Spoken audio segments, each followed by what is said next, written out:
अस्सलामुअलैकुम। Horror stories के एक न्यू एपिसोड के साथ मैं हूं मज़हर मलिक। कैसे हैं आप लोग? उम्मीद है खैरियत से होंगे।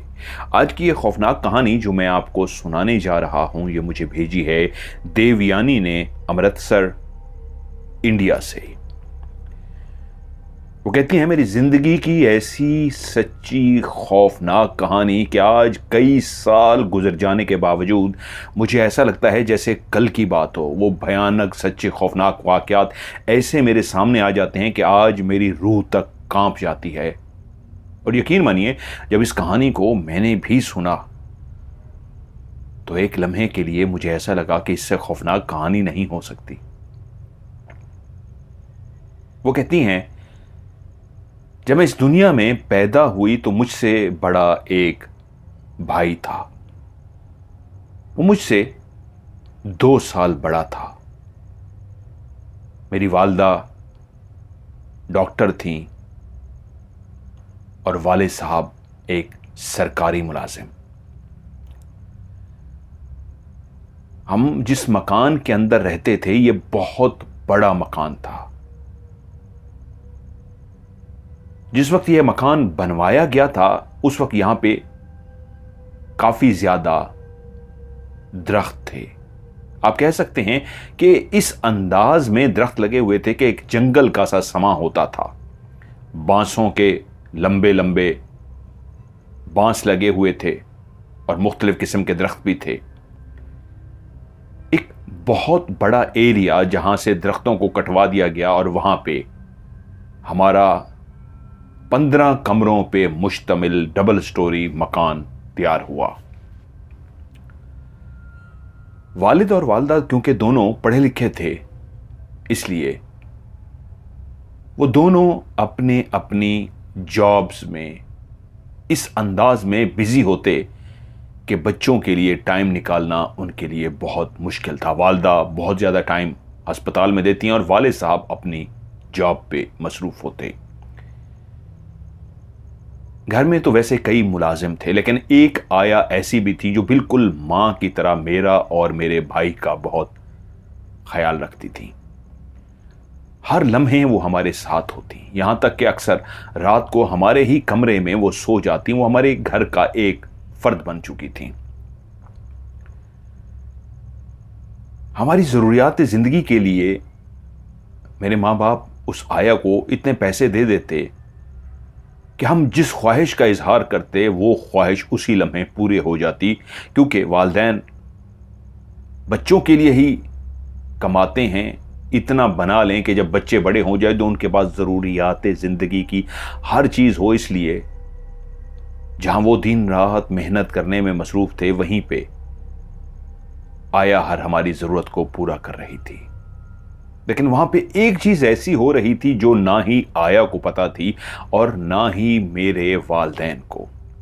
देवयानी कहती हैं कि जब मैं छोटी थी, इतनी समझबूझ मुझे थी कि अब मैं अपनी कच्ची पेंसिल के साथ बैठी ड्राइंग बना रही हूं तो मेरी पेंसिल टूट गई है। अब मुझे शार्पनर के साथ उसको बनाना नहीं आता था, छोटी थी। तो आया मेरी देख लेती थी कि ये पेंसिल अब इसको तराश के देनी है, वो उसी वक्त तराश के रख देती। लेकिन जब भी मैं इधर उधर होती, उसी लम्हे वो मेरा काम कर देती। कई दफा ऐसा हुआ कि मैं कलर भरने के लिए बैठी हूं और कलर नहीं है मेरे पास। आया ने फौरी तौर पे कलर मेरे लिए लाकर रख दिए हैं। लेकिन हकीकत में ऐसा नहीं था। वो कलर, वो पेंसिल, वो जरूरत की तमाम चीजें हमारी आया नहीं रख रही थी। वो चीजें कहां से आ रही थी कोई पता नहीं था। मेरे भाई के साथ भी ऐसा होता, लेकिन बहुत कम। मेरे साथ बहुत ज्यादा हो रहा था। यानी जिस चीज की भी मुझे जरूरत होती, वो चीज वहीं मैं थोड़ी ही देर के बाद देखती तो मेरे साथ रखी होती। एक बच्ची जो ड्राइंग बनाने में, खेलने में, लिखने में, कुछ भी करने में मसरूफ़ है, तो उसको नहीं पता पास कौन आया है, कौन सामान रख के गया है, लेकिन सामान मेरे पास मौजूद होता था। यहाँ तक कि मुझे कोई लिबास पसंद आ गया है। तो मैंने वो लिबास देखते ही दिल में ख्वाहिश की है कि ये लिबास मैं मम्मी से या पापा से कह के ये लिबास ख़रीदूंगी। लेकिन जब मैं सो के उठती थी तो वो लिबास मेरे कमरे के अंदर मौजूद होता था। अगर कोई मुझे खिलौना पसंद आ गया है तो वो खिलौना भी मेरी मम्मी पापा या आया लेकर मेरे कमरे में रख देते थे। लेकिन किसी को नहीं पता था। मम्मी देखती उस फ्रॉक को तो वो यही समझती पैसे आया को दिए हुए हैं, बच्ची ने कहा होगा, आया ने उसको फ्रॉक लेके दे दी होगी। वालिद यही समझते, आया ने लेके दे दी होगी। और आया ये समझती थी कि वालिदैन भी अपनी बच्ची के लिए कई तोहफ़े लेके आते हैं, यकीनन वो लेकर आए होंगे। एक वाहिद देवयानी थी जो एक ख्वाहिश का इजहार करती और देवयानी की वो ख्वाहिश पूरी हो जाती। वो मासूम ये नहीं जानती थी कि ख्वाहिश को पूरा कौन कर रहा है। सालगिरह का दिन आ गया, केक काटना था और जब वालिदैन ड्राइंग रूम में दाखिल हुए तो केक पहले से ही वहां पे मौजूद था। वो हैरान हुए कि केक कौन लेकर आया है। भाई से पूछा गया तो भाई ने मजाक में कह दिया, मैं लेकर आया हूं। वालिदैन शायद यही समझे कि किसी ड्राइवर के साथ गाड़ी पे बच्चे गए होंगे और अपनी पसंद का केक लेके आए होंगे, और वो उस बात को किसी ने ज्यादा सीरियस भी ना लिया, यूं केक काट लिया गया। लेकिन जिस दिन मेरी सालगिरह थी, जब मैं अपने बिस्तर पर सो कर उठी तो मेरे तकिए के बिल्कुल पास ही मेरा तोहफा रखा हुआ था। उस गिफ्ट को देखकर मैं खुश हो गई, समझ गई मेरे वालिदैन ने मेरे उठने से पहले ही वो गिफ्ट मेरे लिए वहां पर रख दिया है। लेकिन वो मेरे वालिदैन ने नहीं रखा था। अब मैं बड़ी हो रही थी, इतनी समझ आ रही थी कि ये कैसे होता है कि मैं जिस भी ख्वाहिश का इजहार करती हूं वो फौरी तौर पे मेरी ख्वाहिश पूरी हो जाती है। जिस घर के अंदर हम रहते थे ये इस अंदाज में बना हुआ घर था कि ऊपर नीचे कई ज्यादा कमरे थे और जो पीछे वाला हिस्सा था उसकी चार दीवारी करके एक बहुत बड़ा बागीचा बना दिया गया था। उस बागीचे के बिल्कुल कोने पे एक आम का दरख्त था, जिस पे आम के मौसम में उस पे आम भी लगते थे। कुछ सालगिरह वाले दिन मेरे दोस्त भी, अब मैं बड़ी हो चुकी थी, मेरी सालगिरह पे आए हुए थे। हम लोग शरारत करते करते खेलते खेलते उस बागीचे के अंदर चले गए। जब हम बागीचे के अंदर खेल रहे थे तो उस दरख्त के पास मेरे कुछ दोस्त डरते हुए मेरे पास आ गए और बोले, उधर कोई चीज है। वो नाम नहीं दे पा रहे थे कि किसको देखा है, क्या देखा है, कौन सी खौफनाक चीज है, बस वो डरे हुए से थे। बच्चे थे, हमें कुछ भी समझ ना आई, हम भाग के वापस आ गए। अब भी मेरी चीजें खुद ब खुद मुझे मिल रही थीं और ये हैरान कुन बात थी, चीज़ें मेरी कहाँ से आती हैं, कौन रख के जाता है, कोई भी नहीं जानता था। वालिदैन अगर घर में हर वक्त मौजूद होते तो यकीनन उनको एहसास हो चुका होता कि ये चीज़ें कहाँ से आ रही हैं, लेकिन अपनी अपनी ज़िंदगी में अपनी अपनी जॉब में मसरूफ़ होने की वजह से किसी को भी कुछ नहीं पता लग रहा था। हाँ, जब मैं बिल्कुल छोटी थी तो उस लम्हे शायद मुझे नहीं पता होता था कि मैं किसके साथ खेल रही हूं। मेरी आया ने ये कई दफा नोट किया था, जो बहुत बाद में जाके उन्होंने मेरी वालिदा को बताया था कि वो जब कमरे में दाखिल होती तो देखती देवयानी इस अंदाज में बैठी बात कर रही है जैसे कोई उसके सामने हो और वो उसको मुखातिब करके उससे बात कर रही हो। बच्चे अमूमन खुद से भी हम कलाम होते हैं, अपने आप से भी बैठ के बातें करते हैं, ये कोई ख़ास बात नहीं होती। आया ने भी इसको सीरियस नहीं लिया, लेकिन जब कई दफ़ा उसको महसूस हुआ तो उसने पूछा, देवयानी किससे बात कर रही हो? तो देवयानी ने यूं सामने की तरफ देखा और आया की तरफ देखा और जैसे कह रही हो इस सामने बैठे हुए से, लेकिन मुंह से एक जुमला भी ना बोल सकी। आया को ये कोई ऐसी बड़ी बात ना नजर आई कि वो उसके वालिदैन के नोटिस में देती, उसने भी इग्नोर किया। कई दफा ऐसा देखा आया ने कि देवयानी अकेली बैठी हंस रही है, जैसे कोई शरारत करता है बच्ची के साथ और बच्ची हंसना शुरू कर देती है, तो ऐसे जैसे कोई उसको हंसा रहा हो, वो बैठी मुसलसल हंस रही होती। और कई दफा ऐसा भी होता, देवयानी रोते हुए आया के पास आ जाती और कहती मुझे उसने धक्का दिया है। आया यही समझती भाई ने धक्का दिया होगा, लेकिन वो ये कभी ना समझ सकी वो जिसको कह रही है वो भाई नहीं कोई और है। अब देवयानी कहती है मैं बड़ी हो चुकी थी, अब मुझे अपने कमरे से डर लगना शुरू हो गया था। मुझे अपने कमरे में अब लगता था कि जैसे मैं कमरे में अकेली नहीं हूं। पहली दफा यह इजहार मैंने अपने भाई से किया। जब वो मेरे कमरे में आया तो मैंने उससे कहा भैया पता नहीं क्यों मुझे लगता है मेरे कमरे में कोई और भी है। उसने कमरे में इधर उधर देखा, इधर उधर देखने के बाद बोला नहीं कमरे में तो और कोई नहीं है। तो मैं उससे बोली जब आप कमरे में नहीं आए थे उस वक्त मुझे महसूस हुआ था कोई और है कमरे में, जैसे कोई दौड़ रहा है, लेकिन जब आप दाखिल हुए तो उसके बाद फिर खामोशी हो गई। भाई ने कहा नहीं कुछ भी नहीं, ऐसा कमरे में नहीं है।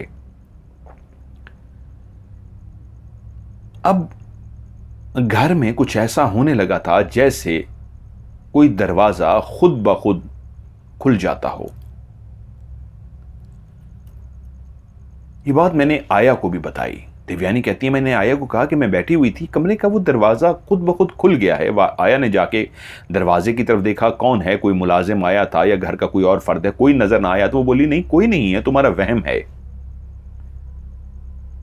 और देवयानी कहती है एक दफा मैं रात को सोई हुई थी कि मेरी आंख खुल गई। मैंने देखा मेरे बिस्तर के बिल्कुल पास मेरा वो खिलौना रखा हुआ है जो रात को खेलते खेलते मैंने नीचे रख दिया था, एक भालू सा बना हुआ, लेकिन अब वो मेरे पास था। मैंने उसको आंख खुलने के बाद उस भालू को गले से लगाया और सो गई। दोबारा मेरी आंख उस वक्त खुली जैसे कोई भालू मुझसे लेने की कोशिश कर रहा था और मेरी आंख खुल गई। जैसे ही मेरी आंख खुली उसी लम्हे किसी ने भालू मुझसे छीन लिया जैसे, और भालू नीचे जा गिरा। मेरी आंख खुल गई, मैंने लाइट जलाकर देखा किसने मेरा भालू मुझसे छीना है। भालू नीचे गिरा हुआ था, यह मुझे याद था। भालू को मैं गले लगा के सोई थी और नींद से जागने की वजह भी यह थी किसी ने भालू मुझसे छीना था। इस वजह से भी मैं अपने कमरे से अब डरना शुरू हो गई थी। कमरे के साथ बना हुआ जो बाथरूम था उसमें कभी ऐसा महसूस होता किसी ने नलका खोल रखा है और पानी बह रहा है। मैं जाती देखने के लिए नलका बंद होता। एक दिन मैं अपने बेड पर बैठी हुई थी कि मुझे बाथरूम के अंदर से नलका खुलने की आवाज आई, जैसे अभी अभी किसी ने नलके को ऑन किया हो और पानी बहना शुरू हो गया। मैं कुछ देर बिस्तर पर बैठी रही ये अंदाजा लगाने के लिए कि मेरा वहम है या वाकई किसी ने नलका खोला है।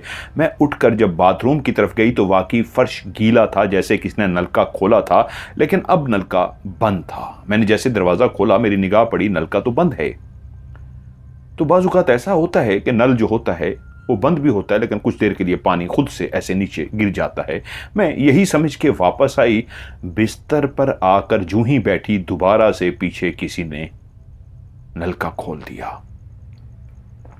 मैं उठकर गई, दोबारा से बाथरूम का दरवाजा खोला, देखा नलका बंद है। दूसरी दफा मुझे क्लियर नलका खुलने की आवाज आई थी, पानी बहने की आवाज आई थी। मैं फिर से उठी और जैसे ही बिस्तर पर आके बैठी दोबारा से किसी ने अंदर पानी का नलका खोल दिया। पानी अब फर्श पर गिर रहा है, पानी गिरने की आवाज आ रही है, क्लियर एक शोर सुनाई दे रहा है कि यह वहम नहीं है, तीसरी दफा है किसी ने अंदर पानी खोला हुआ है। मैं हैरान हो रही हूं, ये क्या है? मैं जाती हूं, कोई आवाज नहीं होती, मैं आके बैठती हूं, क्लियर आवाज आती है और मैं अब आराम से उठी, कदम इस अंदाज में जमीन पर रखे कि मैं देखती हूं कहां तक मेरे पहुंचने पे यह नलका बंद हो जाता है। मैंने एक कदम रखा, रुक गई, नलका चल रहा है। दूसरा कदम रखा, रुक गई, नलका चल रहा है। तीसरा कदम, यहां तक के चलते चलते मैं बिल्कुल बाथरूम के करीब पहुंच गई।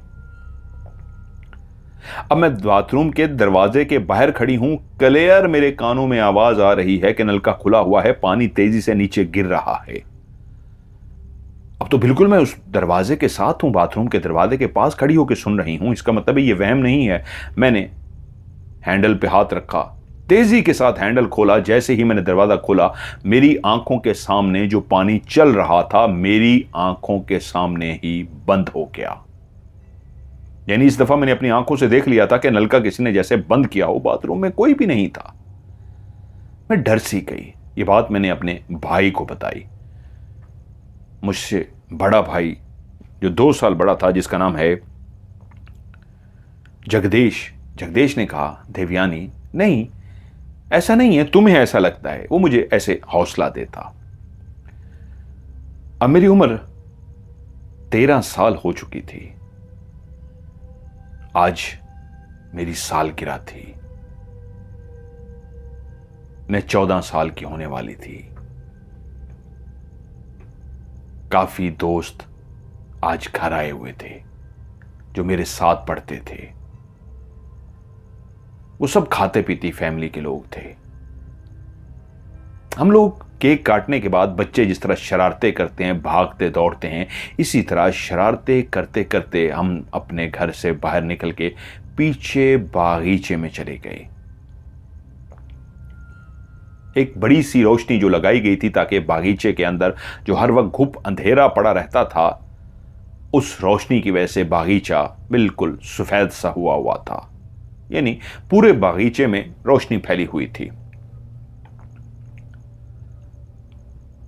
हम बच्चे खेलते खेलते जैसे ही उस कोने पे बने हुए आम के दरख्त के पास गए तो पहली निगाह मेरी ही पड़ी थी। मैं उस आम के दरख्त के नीचे खड़ी थी कि मैंने ऊपर देखा था तो मुझे अपने सर के ऊपर किसी के बाल महसूस हुए थे। मैंने अपने सर पे हाथ रखा कि ये क्या है, तो वो किसी के बाल थे। जब मैंने अपने सर को उठाकर ऊपर देखा तो मेरा जो कद था, मेरे कद से थोड़ा सा ऊपर, यानी कि कोई 2 इंच का 3 इंच का फासला होगा, मेरे सर से ऊपर किसी के बाल मेरे सर के ऊपर लटके हुए थे, और एक नहीं 2 जगहों पे। और जब मैंने उन बालों को देखते हुए मजीद गर्दन को ऊपर किया तो मैंने क्या देखा, 2 औरतें उल्टी उस आम के दरख्त पर लटकी हुई थीं। उनके चेहरे तो दूसरी तरफ थे लेकिन उनकी कमर हमारी तरफ थी, और उनके सरों के बाल दोनों के तकरीबन मेरे कद से 2 इंच ऊपर तक लटक रहे थे। क्योंकि वो उल्टी लटकी हुई थी तो उनके बाल भी लटक कर नीचे आ रहे थे। और मैंने जैसे ही देखा, मेरे मुंह से एक चीख सी निकली।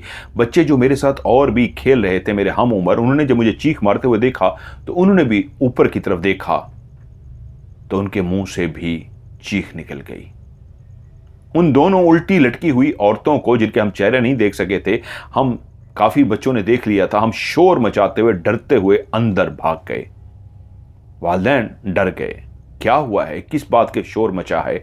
तो हमने उनको बताया कि हमने बाहर इस तरह औरतों को लटके हुए देखा है। वो समझे बच्चे हैं, शरारतें कर रहे हैं, जिस तरह वहम हो जाता है, डर जाता है। उन्होंने कहा कहाँ है, कहाँ है, कहीं भी नहीं है।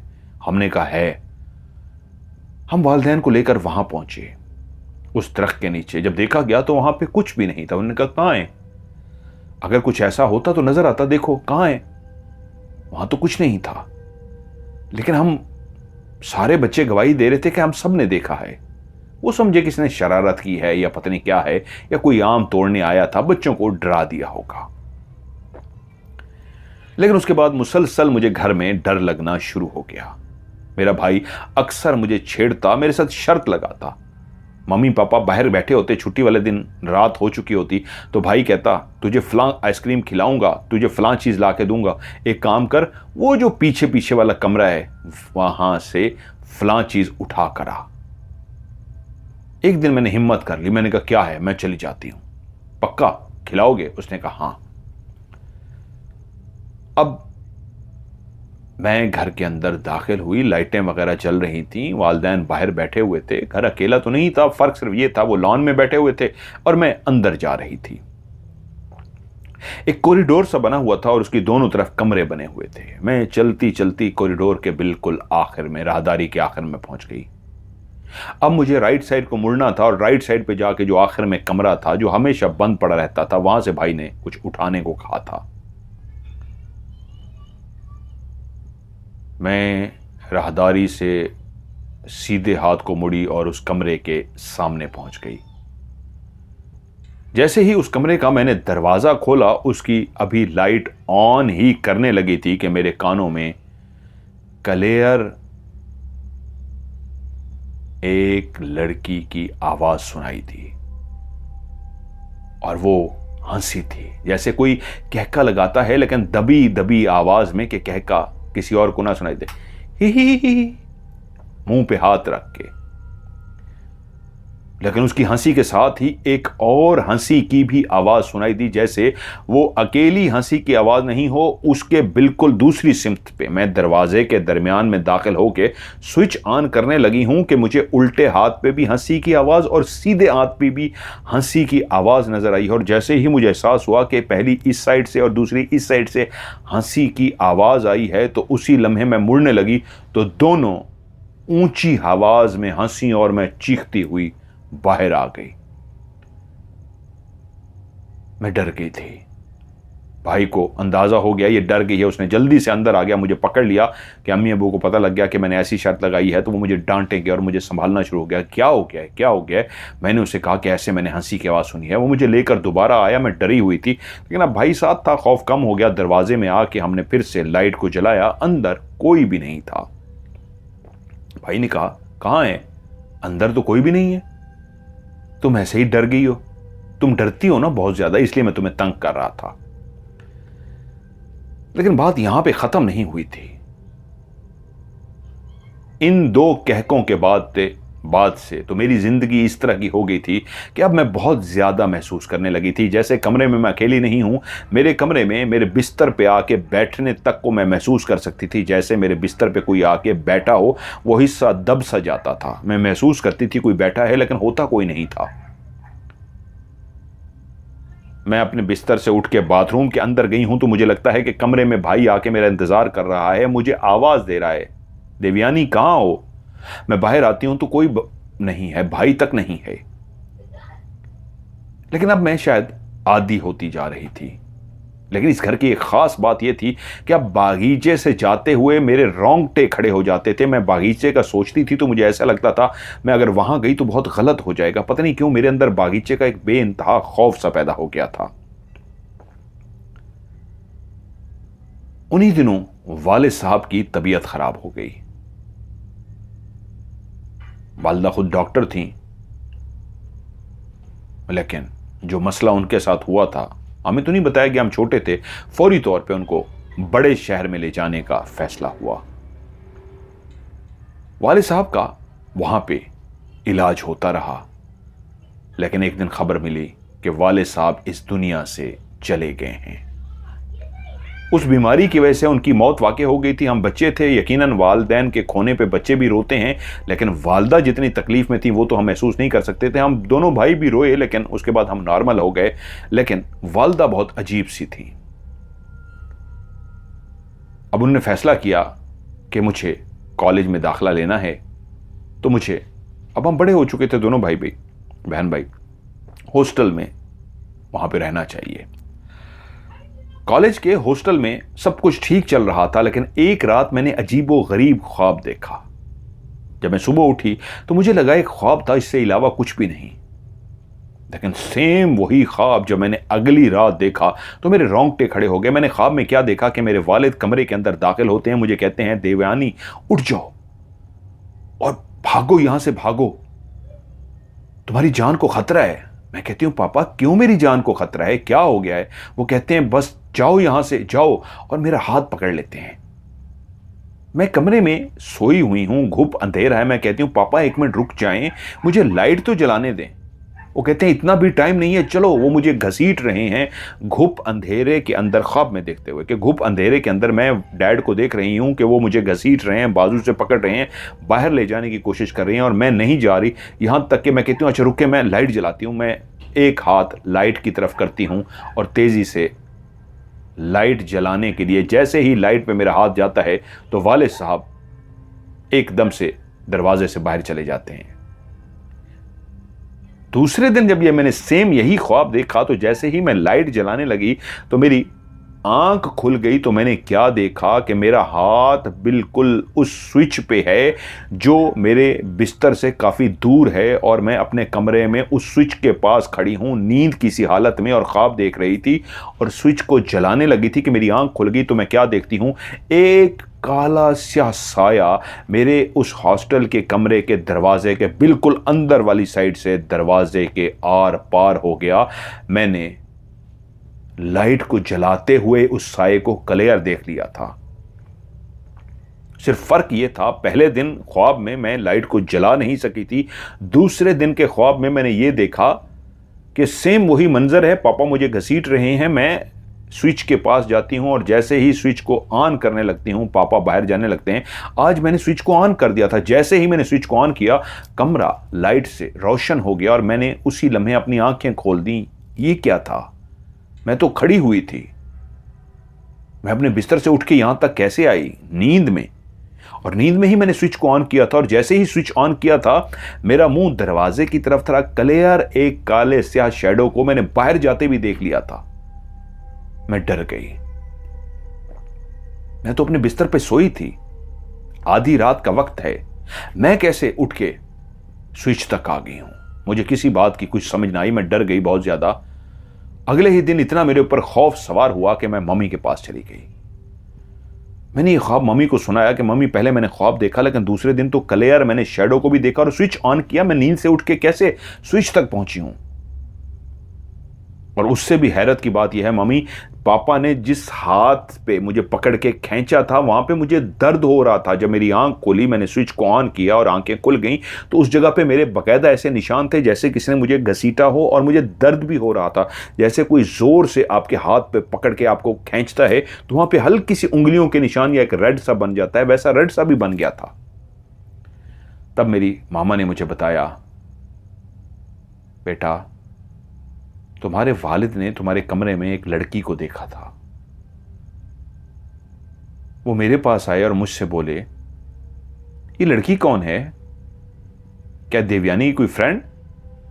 तो मैंने कहा कहां? तो बोले, मैं अभी देवयानी के कमरे की तरफ जा रहा था कि मैंने देखा एक लड़की जो यकीनन उसकी हम उम्र थी, उसके कमरे का दरवाजा खोल के अंदर गई है, तो मैं वहीं से वापस मुड़ गया हूं। मैंने कहा शायद देवयानी के कोई फ्रेंड आए हुए हैं, इसलिए मुझे अच्छा नहीं लगा, मैं वापस आ गया हूं। मम्मी ने कहा रुकिए मैं देखती हूं। मम्मी तेजी से चलती हुई देवयानी के कमरे में गई और देवयानी के कमरे को जैसे खोला तो देवयानी तो घर पे थी ही नहीं, और मम्मी जानती थी। वापस आई और बोली डैड से, क्या आपको वाकई किसी को देखा है आपने? उन्होंने कहा हाँ भाई, क्या हो गया है? ऐसा सवाल पूछ रही हो, पता नहीं जैसे क्या हो गया है। तो मम्मी ने उनको बताया कि घर में तो देवयानी है ही नहीं, तो उसकी फ्रेंड कहां से आएगी, और उसके कमरे में उसकी सिर्फ फ्रेंड ही जा सकती है, या आया जाती है और तो कोई भी नहीं जाता। तो वो बोले नहीं यार, मैंने क्लियर किसी को देखा है। उसी रात ही पापा की तबीयत खराब हो गई थी। मैंने मम्मी से पूछा, मम्मी आपने पापा से होलिया पूछा था? कहते हैं बस उन्हें इतना बताया था कि जैसे तुम्हारी फ्रेंड्स लिबास पहनती हैं वैसा ही लिबास पहना हुआ था, कद कामत भी बिल्कुल तुम्हारी फ्रेंड्स की तरह का था जिस तरह तुम्हारा कद है, चेहरा बिल्कुल नॉर्मल था, ना बहुत ज्यादा गोरी चिट्टी थी ना बहुत ज्यादा सांवली थी, एक अच्छे नक्श वाली खूबसूरत लड़की थी। लेकिन उसके बाद से मामलात ऐसे, इस वाकये के बाद जब मम्मी ने मुझे ये बताया कि पापा ने ये देखा था, फिर तो हालात ऐसे बदलना शुरू हुए कि हम शदीद परेशान होते गए। क्या पापा की मौत का ताल्लुक उस कोई लड़की से था? मैं सवाल कर बैठी तो मम्मी ने कहा नहीं नहीं, ऐसा नहीं हो सकता। मैंने कहा मम्मी ऐसा हो सकता है। फिर मैंने मम्मी को बताना शुरू किया कि आप पहले मानते नहीं थे, मैं जब छोटी थी तो मेरे कमरे में बहुत सारी चीजें पहुंचा दी जाती थी, मैं जिस भी चीज का ख्वाहिश करती थी वो मिल जाती थी, आप लोग मानते नहीं थे। लेकिन जब मैं बड़ी हुई तो आपको कुछ कुछ एहसास हुआ था। मैंने वहां पे हंसी की आवाज सुनी थी, मैंने अपने बिस्तर पे बैठे हुए नल को खुलते हुए देखा था, बंद होते हुए देखा था, मैंने अपने बिस्तर पे किसी को लेटते हुए बैठते हुए, कई वाकयात जो मेरे साथ हुए थे मैंने सारे मम्मी को बता दिए। मम्मी मामला कुछ और है। और हमने बचपन में भी एक दफा उस दरख्त से किसी को देखा था, एक्सप्लेन नहीं कर सके थे कि क्या देखा है, लेकिन उसके बाद जब हमने दूसरी दफा देखा तो हम एक्सप्लेन कर सकते थे। तभी हमने दो खवातीन को उल्टे लटके हुए देखा था। मम्मी वो झूठ नहीं था, वो वहम नहीं था। मम्मी को अब परेशानी लाहक हुई कि जैसे मामला कुछ है, और उन्हीं दिनों भाई भी अपने कमरे में रात को डर गया। भाई अपने कमरे में सोया हुआ था कि उसके दरवाजे के बाहर किसी ने नॉक किया। टक टक टक टक। भाई गहरी नींद में था। दोबारा से दरवाजे को नॉक किया गया और वो नींद से बेदार हो गया। उसी लम्हे जैसे उसकी आंख खुली, उसने देखा कोई दरवाजे पे नॉक कर रहा है। उसने लेटे लेटे पूछा, कौन कौन है? कोई जवाब ना आया। दोबारा से दरवाजा नॉक हुआ तो भाई एकदम से उठा कि मम्मी होंगी या पापा होंगे। पापा तो अब थे नहीं। तो वो चलता हुआ दरवाजे की तरफ गया।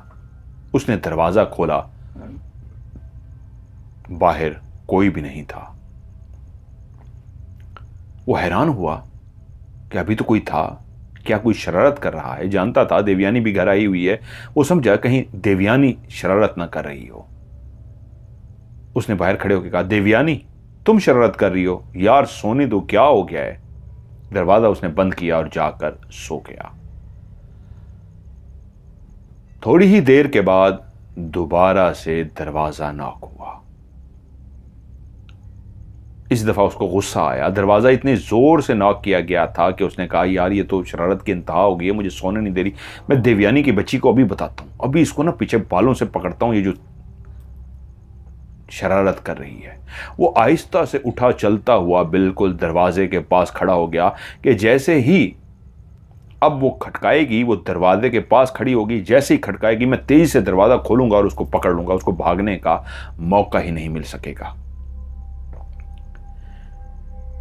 वो दरवाजे के पास खड़ा रहा। काफी देर तक दरवाजा किसी ने नहीं बजाया। वो हैरान हुआ कि कैसे उसको पता लग गया मैं दरवाजे के पास खड़ा हूं। खैर उसने कहा शायद चली गई होगी। चलता हुआ वापस आके बिस्तर पे अभी लेटा ही था कि फिर से दरवाजा नॉक हुआ। वो फिर से गया, चलता हुआ आराम से रुक गया कि अभी दोबारा नॉक करेगी। काफी देर दोबारा खड़ा रहा, फिर से दरवाजा नॉक ना हुआ। वापस बिस्तर पे आके अभी लेटा ही था कि फिर से जब दरवाजा नॉक हुआ तो वो चौंक गया कि ये कैसे पता लग जाता है बाहर देवयानी को कि अब मैं खड़ा नहीं हूं, जाकर लेट गया हूं। अब मैं नहीं उठूंगा, चाहे शरारत करती है करती रहे। फिर से दरवाजा नॉक हुआ। वो लेटा रहा और जोर से दरवाजा नॉक हुआ। वो लेटा रहा और जोर से जब दरवाजा नॉक हुआ तो वो गुस्से से उठा और कहा, देवयानी की बच्ची मैं तुझे बताता हूं। ये कहता हुआ तेजी से दौड़ता हुआ दरवाजे की तरफ आया और जैसे ही उसने दरवाजे को खोला तो देखा पापा की तरह का एक काला स्याह साया सा, जो पापा के साथ मुशाहबे था। जैसे उसका वजूद, उस साये की जिसामत बिल्कुल पापा की तरह थी। वो दरवाजे से मुड़ा और उसकी आंखों के सामने गायब हो गया। वो एकदम से डर गया। अपने कमरे में तो वापस बिस्तर पर जाकर बैठ गया, लेकिन अब उसकी नींद कोसों दूर थी। वो शदीद डर गया था कि ये क्या हुआ है, क्या ये पापा थे? लेकिन पापा तो इस दुनिया से जा चुके हैं, ये क्या है? वो काफी देर इसी तरह जागता रहा और उसके बाद सुबह के टाइम उसको नींद आ गई। सुबह उठ के उसने वालिदा को ये बात बताई। वालिदा ने कहा, क्या तुम्हें यकीन है तुमने जिसको देखा वो पापा ही थे? कहते हैं हाँ, वो बिल्कुल पापा की ही मुशाबत थे। एक साये की तरह थे, जैसे काला स्याह साया होता है, शैडो होता है, लेकिन बिल्कुल ऐसा साया जैसे पापा हों। लेकिन उस रात जब उसने वालिदा को ये बात बताई, देवयानी भी घर में थी, मुलाजिम भी थे, कि उस रात ऐसे जोर जोर से तीनों कमरों के दरवाजों को खटकाया गया एक ही टाइम पे, देवयानी के कमरे के, मामा के कमरे को और भाई के कमरे को, कि वो तीनों डर गए। यहां तक कि उठ के एक दूसरे के पास आ गए, एक दूसरे से पूछने के लिए कि क्या तुमने खटकाया है? देवयानी हैरान होकर बोली, नहीं, मेरा तो अपना दरवाजा खोला गया, खटकाया गया है। और भाई कह रहा है मेरा अपना खटकाया गया है। मां कह रही है मेरा भी दरवाजा खटकाया गया है। ये क्या है? अब मामा ने कहा, मैं सुबह किसी से राब्ता करती हूं। सुबह होते ही मामा ने सबसे पहला काम ही यही किया। अपने जो जानने वाले थे उनके जिम्मे लगाया किसी ऐसे का, बताइए जिनसे मैं जाके ये सारा मसला हल करा सकूं, जो मेरे घर में ये मामलात हो रहे हैं। मेरी बेटी का कहना यह है कि वालिद की यानी मेरे शौहर की डेथ भी इसी वजह से हुई है। जब अपने हल्का अहबाब में सबसे राब्ता किया गया तो एक पहुंची हुई हस्ती थी जिनके बारे में उनको बताया गया, आप उनसे राब्ता कीजिए, वो मिलेंगे मुश्किल से, लेकिन अगर आप उन तक पहुंच गए आपका मसला हल हो जाएगा। वालिदा ने भरपूर कोशिश की और आखिर वालिदा उन तक पहुंच गई। वालिदा ने उन्हें घर के सारे हालात के बारे में बताया तो वो वालिदा के साथ घर आने को तैयार हो गए। जब वो घर के अंदर दाखिल हुए, उन्होंने अपनी पढ़ाई की और सारी जगहों पे चेक करते रहे, तो उसके बाद उनका चेहरा अजीब सा हो गया और उससे बोले, नहीं, ये मेरे बस का रोग नहीं है, ये बहुत भयानक और खौफनाक है। जिस जगह पे तुम्हारा घर है यहां कुछ दफन है। तुम्हारे शौहर की मौत वाकई इसी की एक कड़ी है। तुम्हें यह घर छोड़ना होगा, लेकिन उससे पहले तुम्हें इसके बारे में सब कुछ जानना होगा। शायद वक्त आ गया है। मेरा इल्म मुझे इतना कहता है, इससे ज्यादा नहीं। हां, मैं आपको एक पता देता हूं, उस पते पे आपको जाना होगा। वो आपको बहुत कुछ बता देंगे। वालिदा ने एड्रेस लिया और उस जगह पर पहुंच गई। वहां जिस शख्स का नाम उनको बताया गया था, उनका नाम था मनीष।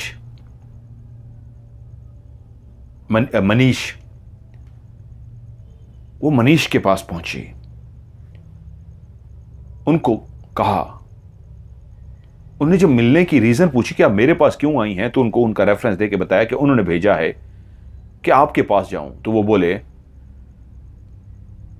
मैं आपकी मदद तो नहीं कर सकता, हां आपको बता जरूर सकता हूं, क्योंकि मेरा ताल्लुक इसी जगह से है जहां पे आपका घर है, और जिन्होंने आपको मेरे पास भेजा है वो जानते हैं बहुत कुछ। वालिदा ने कहा, क्या है ऐसा, मैं जरूर चाहूंगी आप मुझे बताइए। तो तब उन्होंने वालिदा को बताना शुरू किया जो इंतहाई खौफनाक और भयानक था। उन्होंने बताया, हमारे एक गुरु थे, मैं बहुत छोटा था उस वक्त, इतना छोटा कि मैं सीख नहीं सकता था, लेकिन मैंने अपनी आंखों से उन गुरु को देखा था। उनका नाम था लक्ष्मण। लक्ष्मण बहुत पहुंचे हुए थे। वो एक ऐसे नेक इंसान थे जो हर वक्त अपनी इबादत में, हर वक्त अपनी पूजा पाठ में लगे रहते। उनके कई शागिर्द थे। कई लोग दूर दराज से उनके पास आते। उस जगह पे जो एक कच्चा सा बड़ा सा उन्होंने घर बना रखा था, जहां पे मंदिर भी था, जहां पे वो पूजा पाठ करते थे, वहीं पे उस मंदिर के बिल्कुल पास उनका एक कमरा था जहां पे वो अक्सर अपनी इबादत में मसरूफ रहते। उनके कई शागिर्द थे। मैं भी कई दफा छोटा था, मुझे उनके पास गया था। जो भी लोग उनके पास जाते वो शफायाब होकर आते, लेकिन एक दफा वो अपने तमाम शागिर्दों को सामने बिठाकर बोले, आज मैं तुम लोगों से कोई जरूरी बात करना चाहता हूं। वो बोले, बताइए उस्ताद जी, क्या कहना चाह रहे हैं। वो बोले, कुछ राज ऐसे होते हैं जो दुनिया के सामने बताए भी जाएं तो दुनिया यकीन नहीं करती, लेकिन उनको दुनिया के सामने लाना पड़ता है। मैं कुछ दिनों से एक अमल में मसरूफ था कि वहीं पे मेरा टाकरा दो ऐसी चीजों से हुआ कि उन्होंने मेरे ऊपर कुछ ऐसा कर दिया जिसकी वजह से अब मैंने फैसला किया है कि मुझे इस गांव को बचाना होगा। शागिर्द परेशान हो गए कि क्या बात कर रहे हैं, किससे बचाना होगा। तो बोले, उस्ताद जी, किससे बचाना होगा? आप क्या बात कर रहे हैं? वो बोले, बस तुम लोगों को एक काम करना होगा, कुछ राज जो राज नहीं रहते वो सामने आ जाते हैं। ठीक 7 दिन बाद मेरी मौत वाक़ई हो जाएगी। वो जो जादू मुझ पे हुआ है वो अपना असर दिखा रहा है, लेकिन मैं भी फैसला कर चुका हूं लड़ने का, इस गांव को बचाने का। ठीक 7 दिन बाद मेरी जब मौत वाक़ई होगी तो मेरी चिता को आग मत लगाना, मुझे दफन कर देना। वो जो फलां जगह पे बना हुआ कब्रिस्तान है वहीं पे ही एक कब्र खोद कर मुझे उसके अंदर लिटा देना। और हां, ये मेरा जो एक तारा है, एक तारा बजाते हैं, एक इंस्ट्रूमेंट होता है म्यूजिक का, अक्सर आज भी लोग बजाते हैं, एक हाथ में वो बजा रहे होते हैं और एक उंगली से उसको बजाते हैं, एक तारा। वो एक तारे पे भजन गाते थे, वो जो अपनी इबादत में गाते हैं। उन्होंने कहा मेरा ये एक तारा भी मेरी कब्र के अंदर मेरे सिरहाने के पास रख देना। शागिर्द परेशान हो गए कि उस्ताद ये कैसी फरमाइश कर रहे हैं कि 7 दिन बाद मैं मर जाऊंगा, मेरे हिंदू धर्म के हिसाब से मेरी चिता को जलाना भी नहीं, कब्र में दफनाना है, और मेरा एक तारा भी मेरी कब्र के अंदर रख देना है। उन्होंने कहा उस्ताद जी, हमारे धर्म के हिसाब से तो आप जानते हैं। वो बोले, अभी कोई सवाल जवाब मत करो, वक्त आने पे पता लग जाएगा। उसके बाद उस्ताद इस तरह अपने उस कमरे में चले गए कि फिर बहुत कम ही अपने कमरे से बाहर आते, खाना पीना भी वहीं शुरू कर लिया। शागिर्द परेशान थे, लेकिन उस्ताद लक्ष्मण ने जो कहा था वैसा ही हुआ। ठीक 7वें दिन जब वो उनको खाना देने के लिए उनके कमरे में पहुंचे तो अपने बिस्तर पर मुर्दा पाए गए। वो मर चुके थे, जैसे उन्होंने कहा था 7 दिन बाद मेरी मौत वाक़ई हो जाएगी। अब वो एक ऐसे लक्ष्मण इंसान थे जिनकी सारे बेइंतहा गांव वाले बेइंतहा इज्जत करते थे, रेस्पेक्ट करते थे, हमेशा उनसे ही शफा पाते थे। जब उनको पता लगा तो वो सारे जमा हो गए कि उनका आखिरी सफर जिसमें चिता को जलाया जाता है उसकी तैयारी में मसरूफ होने लगे। तो शागिर्दों ने बताया कि नहीं, उस्ताद मोहतरम को जलाना नहीं है, उनको दफनाना है। वो सारे हैरान हो गए कि क्या पागल हो गए हो, वो मुसलमान थोड़े थे, उनका तो आप जानते हो दीन धर्म कौन सा था, उस हिसाब से उनका अंतिम संस्कार होगा। उन्होंने उनकी वसीयत सबने सुनाई कि यह वसीयत हम सबको की गई थी, इसलिए हम ऐसा नहीं करने देंगे। उस्ताद को गांव वालों की नाराजगी मोल कर उन्होंने कब्रिस्तान के उसी हिस्से में जहां पे उन्होंने कहा था कब्र खोदी, कब्र के अंदर उस्ताद को लिटाकर उनका एक तारा उनके सर के सरहाने रख दिया गया, कब्र को बंद कर दिया गया।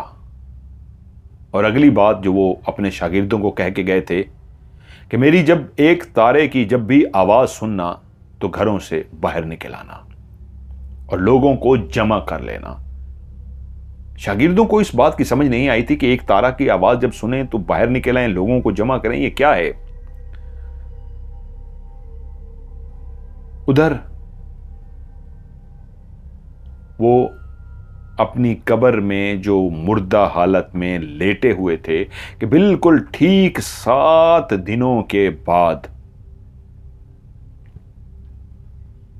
2 चुड़ैलें जो कपड़ों से लिबास के बगैर चलती हुई उस कब्र के पास पहुंच गईं।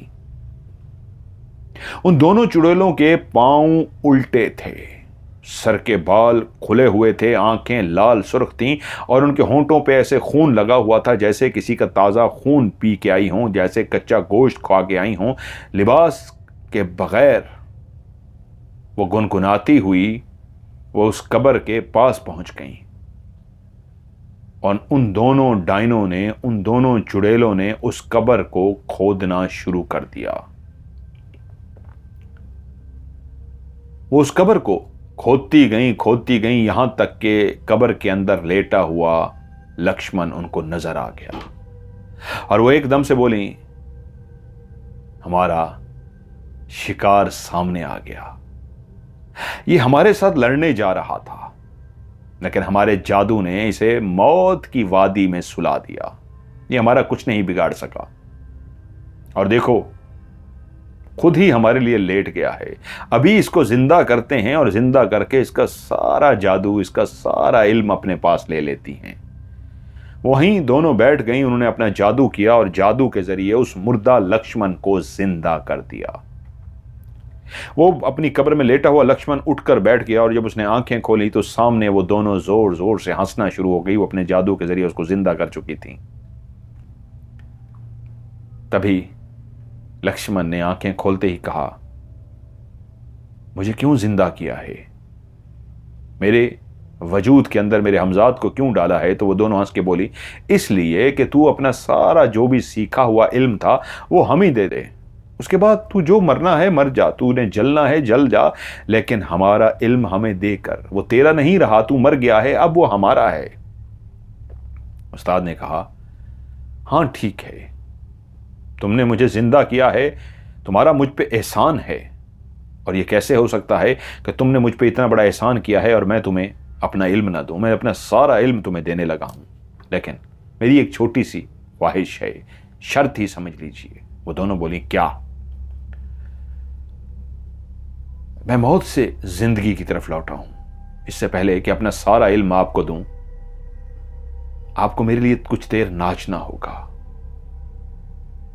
मैं गाऊंगा, मैं एक तारा बजाऊंगा और आप मस्त होकर नाचेंगी, सब कुछ भूल के नाचेंगी उस जश्न की खुशी में जो अभी आपको मैं इल्म सिखाऊंगा, उससे पहले ही आप जश्न मनाएंगी, आप खुशी में नाचेंगी, आपको सब कुछ मिल जाएगा।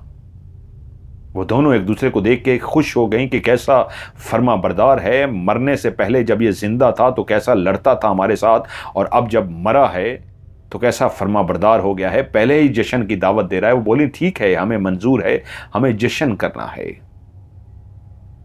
उसके बाद लक्ष्मण ने एक तारा बजाना शुरू किया और गाना गाना शुरू कर दिया।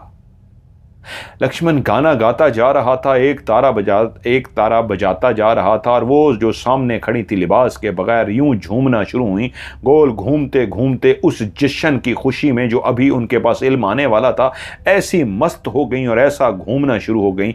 यही तो वो चाहता था कि जब वो मस्त हो के अपने जादू को कुछ लम्हे के लिए हटा देंगी तो वो उन पे काबू कर लेगा। और ऐसा ही हुआ कि उसने एक तारा ऐसा बजाया, गाना ऐसा गाया कि उसके बाद फिर वो नाचती ही रहीं, और नाचते नाचते कुछ लम्हे के लिए ऐसी मस्त हुई कि सारा जादू कुछ लम्हे के लिए साइड पे कर दिया। और बस यही वो लम्हा था जब उसने उनको इस तरह कब्जे में किया कि एक तारा अब बजे जा रहा था और वो मस्त हो चुकी थी। अब वो चाहता तो वो उस एक तारे को रोकता तो वो रुकती, वरना जब तक वो एक तारा बजाता, गाना गाता, वो झूमती ही रहती। वो दोनों भयानक चुड़ैलें झूमती ही रहीं। कैसा भयानक मंजर होगा कि एक कब्रिस्तान के अंदर, जहां पे एक कब्र खुली है, उस कब्र के अंदर से लक्ष्मण को उन दोनों चुड़ैलों ने जिंदा किया है, और जिंदा करने के बाद उसकी फरमाइश पे वो बेलिबास होकर नाच रही हैं। थर थर कांप जाए इंसान अगर इस मंजर को देख ले। और लक्ष्मण अब अपनी कब्र से बाहर निकल आया। वो गा रहा था, एक तारा बजाता हुआ गांव की तरफ चल पड़ा, अपने उसी आश्रम की तरफ जाना शुरू हो गया जहां पे उसके शागिर्द रहते थे, और जोर जोर से वो गा रहा था, एक तारा बजा रहा था कि तभी एक स्टूडेंट की आंख खुली कि ये तो एक तारा वही है जो उस्ताद बजाता था। उसने बाकी को जगाया, उठो उठो, वो देखो उस्ताद एक तारा बजा रहा है। सारे जाग गए, और जब जागे तो वही पैगाम जो उनको दिया गया था कि जब एक तारा सुनना, एक तारे की आवाज़ को सुनना तो गांव वालों को भी बुला लेना। तो वो भागे और गांव वालों को जगाना शुरू कर दिया कि आ जाओ, क्योंकि उन्होंने देख लिया था वो भयानक मंजर कि उस्ताद आगे आगे चल रहा है और दो लिबास के बगैर भयानक चुड़ैलें, जिनके चेहरे इंतहाई खौफनाक हैं, हाथों के नाखून इंतहाई खौफनाक हैं और उनके पाँव उल्टे हैं, वो झूम रही थीं, वो नाच रही थीं ऐसे मस्त होके जैसे उनको दुनिया का कोई होश ना हो।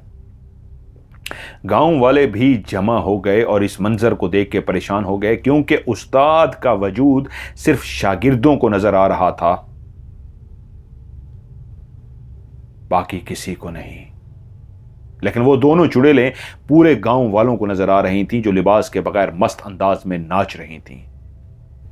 और जब शागिर्द ने गांव वालों से पूछा, क्या तुम उस्ताद को देख पा रहे हो? तो उन्होंने कहा, नहीं, एक गाने की और एक तारे की आवाज को तो हम क्लियर सुन पा रहे हैं, जो लक्ष्मण जी की है, लेकिन हम उनको देख नहीं पा रहे। तो वो बोले, हमारी आंखों के सामने हैं, हम उस्ताद जी को देख पा रहे हैं, तुम सिर्फ उनको सुन पा रहे हो और गुनगुनाता पा रहे हो, हम उनको देख भी रहे हैं। वो काफ़ी देर इसी तरह दोनों चुड़ैलें जब नाचती रहीं, नाचते नाचते उन्होंने एक तारा बजाते हुए शागिर्दों से कहा, बांध लो इनको।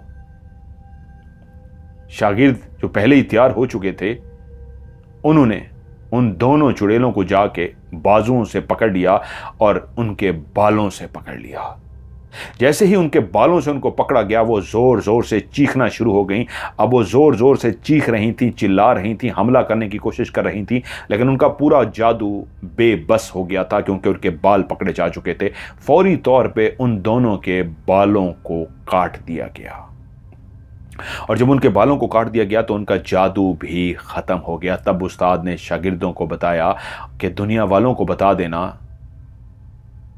ये बहुत बड़े घर की औरतें हैं, जागीरदार के घर की औरतें, जो जादू सीखने में इस हद तक आगे चली गई थीं कि इनके पास पैसा था, इनके पास हर वो सामान था, जायज़ और नाजायज़ हर बात को पूरा कर सकती थीं।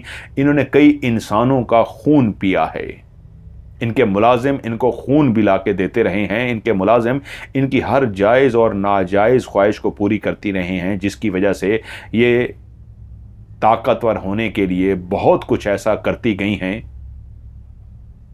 जब इनको शुरू शुरू में पता लगा है कि इनके पास ऐसी ताकत हो गई है कि ये अपने शौहरों से जो भी फरमाइश करती, उसी लम्हे वो शौहर मानने को तैयार हो जाते, वरना जागीरदार कहाँ अपनी औरतों की सुनते हैं, वो तो अपनी मानते हैं। जब इन्होंने देखा अब वाकई ये जादू सीख रही हैं, जो कहती हैं वैसा होता है, तो फिर ये ऐसी जादू में अंधी हो गई कि फिर सीखती गई और उस हद को भी क्रॉस करती गई, जिस हद को क्रॉस करने के बाद इंसान नहीं रहता, शैतान बन जाता है। लेकिन ये शैतान के अमल से भी आगे चली गई, यहां तक कि बाकायदा चुड़ैलें बन गईं, जो एक इंतहाई खूबसूरत रूप धार के किसी के सामने जाके किसी को वर्गला के, बहला के, फुसला के उसका कलेजा खा जाती हैं, उसका खून पी जाती हैं, उसका दिल खा जाती हैं।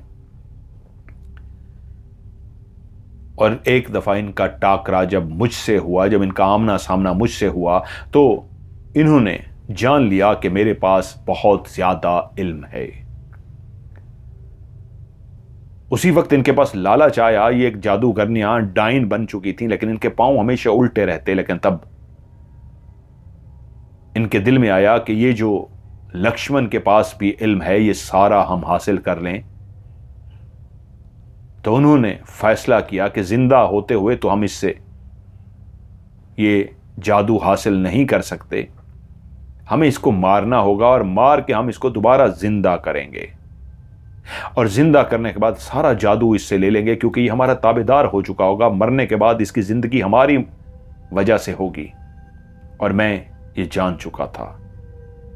और मुझे इतना अंदाजा हो गया था कि जितना ये शैतानी ताकतें हासिल कर चुकी हैं, इनसे लड़ना मेरे लिए आसान नहीं है। हाँ, मरने के बाद ज़रूर मैं इनके साथ लड़ सकता हूँ। मेरा इल्म मुझे इतना बता रहा था, मुझे गांव वालों को बचाना होगा इनको मारने के लिए। और तभी इन्होंने मेरे ऊपर जादू कर दिया। मुझे पता था मैं 7 दिन बाद मर जाऊंगा, और मैं 7 दिन बाद मर गया। और उसके बाद क्या हुआ, जब आप लोग मुझे दफना के आ गए, तो ठीक 7 दिन बाद ये वहां पे पहुंच गई जश्न मनाने के लिए। ये मुझे जिंदा करने आई थी, इन्होंने मुझे जिंदा किया। इन्होंने मुझसे मेरा इल्म लेना था, मेरे साथ वो गुनाह कबीरा करना था, मेरे साथ वो तमाम हरकतें करनी थी कि उन्होंने मेरे साथ जिस्मानी ताल्लुक बनाने के बाद मेरे जिस्म के टुकड़े टुकड़े कर देने थे इल्म हासिल करने के बाद। लेकिन मैं पहले ही तैयारी कर चुका था। आज मैं इनको पकड़ चुका हूं, तुम्हारे हवाले कर चुका हूं। इनको दरख्तों से तुम लोगों ने बांध दिया है, इनको जला दो, क्योंकि कुछ लम्हों बाद मैं भी मर जाऊंगा। मेरी चिता को भी जला देना, लेकिन गांव वालों को एक पैगाम दे देना, तुमने अपनी आंखों से देख लिया है, शैतान जितना भी ताकतवर हो जाए उसका अंजाम यही होता है। इनको जलाने से पहले मैं गांव वालों को मेरा पैगाम पहुंचा दो। ये मरने के बाद भी कोशिश करेंगी। एक औरत जिसके हाथ 2 जुड़वां बच्चियां पैदा होंगी, उन दोनों बच्चियों की खास निशानी यह होगी, उनके माथे के ऊपर बिल्कुल साइड पे बालों के नीचे काला सा निशान होगा और वो दोनों जुड़वां होंगी। मैं नहीं जानता वो किस घर में पैदा होंगी, लेकिन इसी गांव में पैदा होंगी। वो 2 बच्चियां जो जुड़वां होंगी और उनके माथे के ऊपर काला निशान होगा,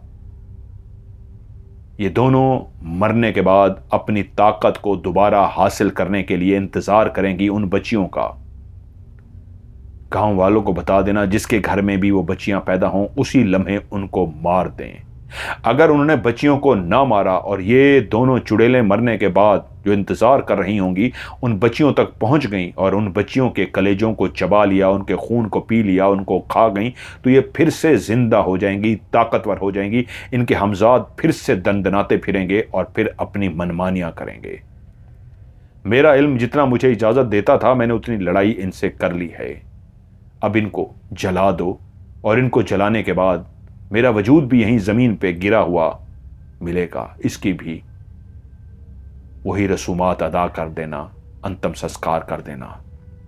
गांव वालों ने पहले उन चुड़ैलों को जला दिया और उनको जलाने के बाद लक्ष्मण का उसी तरह जिस तरह पहले गांव वाले चाहते थे उनका कि वजूद को हिंदू धर्म के हिसाब से आखिरी रसूमात अदा की जाएं, उसी तरह उनकी आखिरी रसूमात अदा कर दी गई। लेकिन गांव वालों को यह पता था कि जब तक वो बच्चियां पैदा नहीं होती खौफजदा होने की जरूरत नहीं है। गांव के अंदर खौफ खत्म हो गया कि जो चुड़ैलें थीं वो मर चुकी हैं। वक्त गुजरता रहा, काफी टाइम गुजर गया, मैं भी बच्चा था, बड़ा हो गया। और फिर गांव की ही एक औरत जिसकी शादी हुई थी और पहली दफा उसके औलाद होने जा रही थी, उसका नाम था चंद्रिका। चंद्रिका के हां बच्चा होने वाला था। उस रात बहुत तेज बारिश हो रही थी जब चंद्रिका को दर्द हुआ और उसके शौहर को कहा गया भागो और दाई को बुला कर लाओ। आसमान से इतनी तेज बारिश बरस रही थी, बिजली चमक रही थी, बादल गड़गड़ा रहे थे, इतनी बारिश ही बारिश थी कि उसके शौहर भागे, गांव की उस औरत को अपने साथ लेकर आए जो दाई थी। दाई चंद्रिका के घर में दाखिल हुई। वो बारिश से भीग चुकी थी, बारिश ही बारिश थी। ऐसा लगता था जैसे आज बादल ऐसा बरसेगा कि हर तरफ इतना पानी हो जाएगा जैसे सैलाब आ जाए, रुकने का नाम ही नहीं ले रहा था।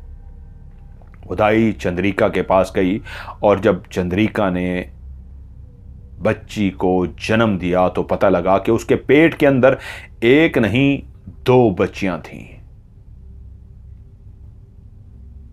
और जब उस बच्चियों को चिराग की रोशनी में देखा गया तो दोनों ना सिर्फ जुड़वां थीं बल्कि उनके माथे पे उसी तरह का काला निशान था जो लक्ष्मण बताकर गए थे, उस्ताद बताकर गए थे।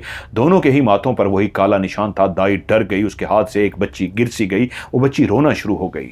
मां ने पूछा क्या हुआ, तो उसने बच्ची की तरफ इशारा किया जो मां तकलीफ में थी, जिसने बच्ची को जन्म दिया था। जब उसने बच्ची को देखा तो वो डर गई, उसको भी याद आ गया ये तो वही 2 जुड़वां बच्चियां हैं जिसके बारे में लक्ष्मण बता के गए थे कि वो जब पैदा होंगी तो वो डायने आएंगी उनको खाने के लिए। शायद आज जो मौसम इतना तबाहकुन है, आज ऐसी जो बारिश हो रही है, आज जो इतनी शदीद बादल गरज रहे हैं, बिजली चमक रही है, ये इनकी आमद की वजह से था। देर मत करो, उस दाई ने कहा। मुझे यह पैगाम बहुत पहले ही मिल गया था कि तुम ही इस गांव की दाई हो। जब भी कोई ऐसी बच्चियां पैदा हो तो उनको फौरी तौर पे मार देना और ये पढ़ते हुए जाना ताकि उस चुड़ैलों तक ये खबर ना पहुंचे, वरना वो रास्ते में ही तुमसे ये छीन लेंगी। दाई ने उसी वक्त जोर जोर से पढ़ना शुरू कर दिया जो उसको बताया गया था। लक्ष्मण मरने से पहले दाई को पैगाम दे गए थे, जितनी भी दाइयां थी उनको पैगाम दे दिया गया था। दाई पढ़ती रही यहां तक कि मां रोना शुरू हो गई और उसने कह दिया कि हाँ इनको मार दो, उसकी पहली औलाद थी, लेकिन पूरे गांव को भी तो बचाना था उस आफत से। उन दोनों बच्चियों को गला दबाकर मार दिया गया। लेकिन उसको पैगाम दिया गया था कि मरने के बाद भी उसको जब तक दफना ना लो तब तक ये पढ़ते रहना। उस ताई ने, वो बच्चियां बेशक मर गईं, उसके बाद भी वो पढ़ती रही, पढ़ती रही, पढ़ती रही, यहां तक कि उन बच्चियों को लेकर वो रवाना हुए जंगल के उस हिस्से की तरफ जो घना था, जहां पे बांस के दरख्त भी लगे हुए थे, दूसरे दरख्त भी। वहां एक हिस्से के अंदर गड़ा खोद कर उन बच्चियों को दफना दिया गया। बच्चियों को पैदा होते ही मार दिया गया था। लेकिन जो आज आप मेरे पास आई हैं, लगता है वो अभी भी बेचैन हैं। हम नहीं जानते आगे क्या होगा, मैं भी नहीं जानता, ना ही मैं आपकी कोई मदद कर सकता हूं। लेकिन आपने अभी अपने घर की जितनी सारी कहानी बताई है, उसमें लटकी हुई उन औरतों को बताया है जो ऊपर लटकी हुई थी। बच्ची ने देखा है और जो कुछ देखा है, और घर के अंदर जो आवाजें भी सुनी हैं, लगता है वो पीछा कर रही हैं। क्योंकि जिस जगह के बारे में आपने बताया है, जहां पे आपका घर है, ये वही जगह है जहां पे उन बच्चियों को दफनाया गया था। आपके घर के नीचे ही दोनों बच्चियां दफन हैं। अब वालदा परेशान हो गई कि मेरी मदद कीजिए, अब मैं क्या करूं। मेरी मां अमरता ने कहा, अब मदद कीजिए, मैं क्या करूं। वो बोले, मैं आपकी मदद नहीं कर सकता, मुझे जितना पता था मैंने आपको सब बता दिया। बस मैं आपसे इतना कहूंगा कि आप इस घर को बेच दीजिए, इस घर को छोड़ दीजिए।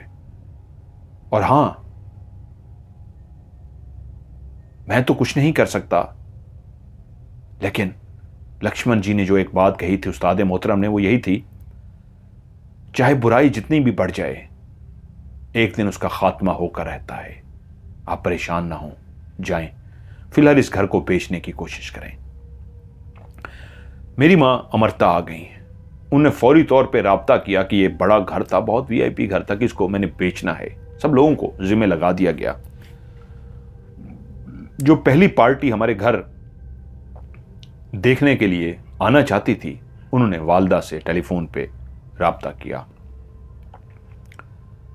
कि हमने आपका घर देखने के लिए आना है। वालदा ने उनको बुला लिया, वो आए। वालदा ने उनको बाहर से सारा घर दिखाया और कुछ आगे वाला हिस्सा भी दिखाया, सारा घर नहीं दिखाया। घर देखते ही उनको घर बेइंतहा पसंद आ गया। पहली पार्टी को ऐसा पसंद आया, ऐसा शानदार घर था, उन्होंने कहा मुझे ये घर लेना है, मैं पैसों का बंदोबस्त करता हूं। जो हमने डिमांड दी थी उन्होंने फौरी कबूल कर ली। लेकिन अगले ही दिन उनका एक फोन आया। मेरी मां अमरता ने फोन उठाया तो वही बोल रहे थे। उन्होंने कहा, ये किसी से बात कीजिए। उन्होंने फोन किसी और को पकड़ाया। जब वालदा ने हेलो कहा तो उन्होंने आगे से अस्सलाम वालेकुम कहा। वालदा ने कहा, वालेकुम सलाम। उन्होंने अपना तारुफ कराया, वो एक मुसलमान थे, और बोले, ये घर लेना चाह रहे हैं, लेकिन मैं आपसे कुछ पूछना चाह रहा हूं। वालदा ने कहा, जी पूछिए। और उसके बाद उन्होंने घर के बारे में एक एक बात बतानी शुरू कर दी कि आपका घर ऐसा है, यहाँ पे कमरा है, यहाँ पे कॉरिडोर है, यहाँ पे ऐसे है, यहाँ पे ऐसे है, आगे ऐसे है, पीछे बाग है, बाग के अंदर इस तरह का दरख्त है, दरख्तों के बीच में आखिर में दीवार है, दीवार के साथ एक आम का दरख्त है, ये है, ये है, ये है। वालदा हैरान हो गई, इतना ज़्यादा तो कोई भी नहीं जानता था कि घर के स्टोर के बारे में भी बता रहे थे, एक एक नक्शा बता दिया घर का। उन्होंने कहा, जी बिल्कुल ऐसे ही है, लेकिन आप कैसे जानते हैं।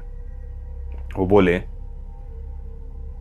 बस कुछ राज राज ही होते हैं, वक्त लगेगा लेकिन हम आपके घर आएंगे। इनको आपका घर पसंद आ गया है, मैंने इनको मना किया है घर ना लें, लेकिन ये कहते हैं मुझे हर सूरत में घर लेना है। इसलिए इन्होंने मुझसे जब राब्ता किया है तो मैंने उनसे टाइम मांगा है। टाइम तो लगेगा, इनको तकलीफ भी उठानी होगी, एक घर ले लेंगे और आपका घर बिक जाएगा, लेकिन मुझे कुछ टाइम चाहिए होगा। वालदा को कुछ समझ ना आई। अगले दिन जब वो पहली किस्त जब लेकर आए तो उसी दिन उनकी वालदा घर में गिरी। उनका पांव ऐसे स्लिप हुआ कि उनकी रीढ़ की हड्डी पे शदीद चोट लग गई। वो बुजुर्ग हंसते, उनको पहले ही कह चुके थे इनको मुश्किलें तो उठानी होगी, लेकिन इनको पसंद आ चुका है तो ठीक है, मुझे कुछ टाइम लगेगा। हम लोगों ने उस घर को खाली कर दिया था।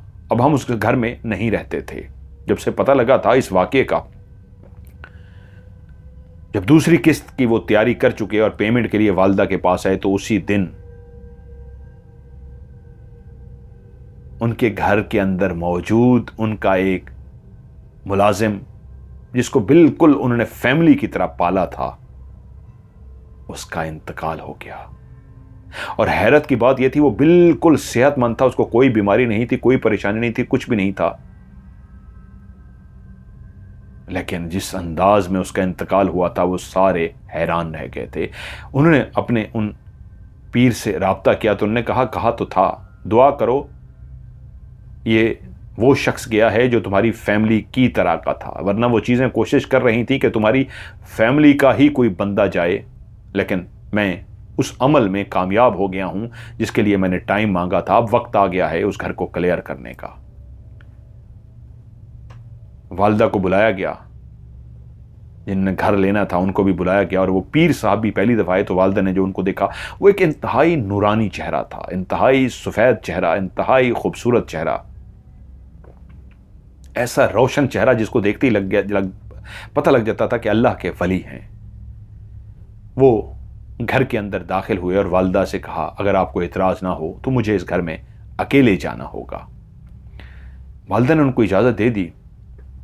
वो घर में सारा फिरते रहे और उसके बाद वापस आए तो कहा, आज रात मैं यहीं रुकूंगा, कल आप लोग सुबह आ जाइएगा। वालिदा ने एक खौफजदा होकर कहा, अगर आपको कोई नुकसान पहुंच गया, कि आपको कुछ हो गया, आप अकेले कैसे रहेंगे? वो मुस्कुरा के बोले, आप मेरे लिए परेशान ना हो, अल्लाह खैर करेगा। वो रात उन्होंने वहां गुजारी, और जब सवेर सुबह वो लोग वहां पहुंचे तो वो बाहर दरवाजे पे ही उनके मुंतजर थे और बोले, अल्लाह का लाख लाख शुक्र है, मैं अपने काम में कामयाब हो गया। अल्लाह ताला ने मुझे मेरे नेक मकसद में कामयाब किया। उन दोनों बलाओं का खात्मा हो गया। वो दोनों बच्चियां जिनको इस जगह में नीचे दफनाया गया था, उन्हीं के हमजाद इस घर में फिरते थे। और वो दोनों चुड़ैलें जिनका जादू छीन लिया गया था, जिनको दरख्तों के साथ बांध के जला दिया गया था, उनके हमजाद, उनकी रूहें भटकती फिर रही थीं कि एक वक्त का इंतजार था कि जब एक खास वक्त आएगा तो आपकी फैमिली के ही बेटे और बेटी को मारने के बाद वो उनका खून उसी जगह पे जाके फेंकती जहां पे उन दोनों बच्चियों को गाड़ा गया था। और उसके बाद वहां पे जो उनकी हमजाद दोनों के फिरती हैं, जो आपकी बेटी कई दफा महसूस कर चुकी है, वो उनको अपने कब्जे में कर लेती हैं और फिर से वो ताकतवर बनने की कोशिश करती। आपके शौहर को भी उन्होंने मारा था कि शायद वो इससे फायदा उठा सकें, लेकिन आपके शौहर को मार के उनको कोई फायदा नहीं हो सका। वो वक्त बहुत करीब आ चुका था जब उन्होंने आपकी बेटी और बेटे को मारना था। वो दोनों डायने तो मर चुकी हैं, लेकिन उनके हमजाद, उनकी रूहें अभी भी भटक रही हैं। इसी घर के अंदर उनको उल्टा लटके हुए भी आपकी बेटी ने देखा था। वो सारी बातें बताना शुरू हो गए जो हमारी वालिदा ने उनको बताया भी नहीं था। ऐसा लगता था जैसे वो सब कुछ जान चुके हों, सब कुछ उनके सामने ऐसे हो जैसे खुली किताब, और वो एक एक बात बताते जा रहे थे। लेकिन कहा, मुझे एक सख्त मुकाबला करना पड़ा, लेकिन जहां पे बुराई होती है, बुराई का खात्मा होकर रहता है। शुक्र है खुदा का कि मैंने उन दोनों को ख़त्म कर दिया। वो बहुत ताकतवर थीं, लेकिन एक ऐसे घराने से ताल्लुक़ रखती थीं जो एक रईस घराने से थीं, अमीर घराने से। पैसा, दौलत, घर, सब कुछ उनके पास था। लेकिन इंसान के अंदर कभी कभी ऐसी लालच जाग जाती है कि उस लालच में वो ताकतवर बनना चाहता है, वो दुनिया को अपना गुलाम बनाना चाहता है। ये दोनों औरतें ऐसी थीं, बचपन से ही इनको मनमानी करने का शौक था। इनके वालिदैन ने इनकी ऐसी परवरिश की थी, वालिदैन को देख देख के भी ये कहती थी कि जो मुंह से निकालें वैसा हो जाए। अगर कोई इनके सामने इनकी बात ना मानता मुलाजमों में से, तो ये उनको इतना तशद्दुद करती उनको इतना मारती कि तुम्हारी जुर्रत कैसे हुई हमारे सामने इनकार करने की। ये इनकार सुन ही नहीं सकती थी। और यही इनकी सरकशी इनको और आगे लेकर चलती रही, यहां तक कि इनको पता लगा कि ये एक ऐसा अमल भी है जिससे ये सीख लें तो सिर्फ ये घर के लोग नहीं, और लोग भी इनकी एक लफ्ज के ऊपर बैठ जाएंगे और एक लफ्ज कहने पे खड़े हो जाएंगे। जो लफ्ज ये मुंह से निकालेंगी वही होगा। और उस ताकत को हासिल करने के लिए पैसा होने की बात, जब आपके पास पैसा होता है तो कई ऐसे लोगों तक आप पहुंच जाते हैं, और जो शैतानी ताकतों के मालिक ऐसे लोग होते हैं वो जान लेते हैं कि ये कर सकते हैं या नहीं। और इन दोनों का राब्ता भी जब एक ऐसे शैतान से हुआ जो एक गलीज गुनाहों से भरा हुआ शैतान था, वो जान गया कि अपनी अना की तस्कीन की खातिर ये कुछ भी कर सकती हैं, तो उसने इनसे कुछ ऐसे काम करवाए जो नामुमकिन थे, कोई नहीं कर सकता। वो बहुत गलीज है, मैं यहां नहीं बताऊंगा। और इन दोनों ने इतनी आसानी से कर लिए कि वो समझ गया कि मेरा इल्म ठीक है, ये कर सकती हैं। उसने इनको सिखाना शुरू कर दिया। हर जायज नाजायज वो इसकी ख्वाहिश पूरा करती। उन्होंने अपने वजूद को उसके आगे फेंक दिया। जो वो इनके साथ चाहता वो नोचता था इनके वजूद को। एक घटिया गलीज बदबूदार शख्स जिसके करीब कोई ना जाए, वो इनके जिस्मों से ऐसे खेलता, ये फिर भी अपने उस जादू को पाने के लिए जिसकी वो इनको झलक दिखा रहा था, अपने आप को इस तरह उसके आगे गिरा देती कि वो कुछ भी करता। और फिर इनको जादू सिखाता गया। वो सीखती गई और उससे बहुत कुछ सीख लिया। और जब इनको इतना भी पता लग गया कि अब अगर हम इसको मार दें तो इसके पास जो आखिरी जादू है वो भी हमारे पास आ जाएगा, तो उन्होंने उसको मार दिया। और उसके मारने के बाद उसका वो जादू भी ले लिया। वो बहुत ताकतवर हो गई थी। जब उनका दिल करता वो अपने शौहरों पे जादू कर देती, घर वालों पे जादू कर देती और निकल जाती। सफर उनके लिए ऐसे था कि एक जगह से दूसरी जगह पे पहुंचना मिनटों सेकंडों की बात थी। फासले उनके लिए कम हो गए थे, रूप धारना उनके लिए आसान था। वो हसीनो जमील लड़कियां बन जाती, लेकिन पांव उनके उल्टे रहते। वो अपने आप को शीशे के सामने देखती तो खुश हो जाती। वो इतनी हसीन थी, जैसा रूप चाहती वो धार सकती थी। बेइंतहा ताकतवर। इसी ताकत के नशे में ऐसी मस्त हुई कि अब उनको और भी ताकत हासिल करनी थी कि वहीं पे उनकी मुलाकात आमना सामना लक्ष्मण से हो गया। और वो जान गई कि इसके पास तो बेइंतहा इल्म है। जो हमने इल्म सीखा है वो तो एक शैतानी इल्म है। अगर इसका इल्म भी हमारे पास आ जाए तो हम क्या से क्या कर सकती हैं। और फिर वही हुआ जो आपको सब बताया गया है। जिसने आपको बताया है वो आपकी मदद नहीं कर सकता था, लेकिन उसने आपको कहा था ना, बुराई चाहे जितनी भी हद से बढ़ जाए उसका खात्मा होकर रहता है। बस ये लम्हा था उसके खात्मे का। जब मैं यहां पहुंचा और मैंने अपनी पढ़ाई करके उनको हाजिर किया तो वहां पे वो धोखा खा गई। वो समझ बैठी कि मैं एक इंतहाई कमजोर सा इंसान हूं, मैं उनका कुछ नहीं बिगाड़ सकता। वो मेरे सामने भी ऐसे ही हंसते हुए आई थी जैसे वो मुझे एक चुटकी में मार डालेंगी। मैं तो उनके लिए एक छोटा सा मच्छर हूं, मक्खी हूं, वो मुझे ऐसे मसल देंगी। वो अपने जादू के नशे में इतनी मस्त हो चुकी थी। सिर्फ आपके शौहर को नहीं मारा, वो कई और लोगों को भी मार चुकी हैं। और इसी तरह ही तो वो ताकतवर हुई हैं। जब वो लोगों को मारती थी, उनका खून पीती थी, तो वो ताकतवर हो जाती थी। ऐसे कई लोगों की लाशें मिलती हैं जो पता चलता है मुर्दा पाए गए हैं, वजह नहीं पता लगती।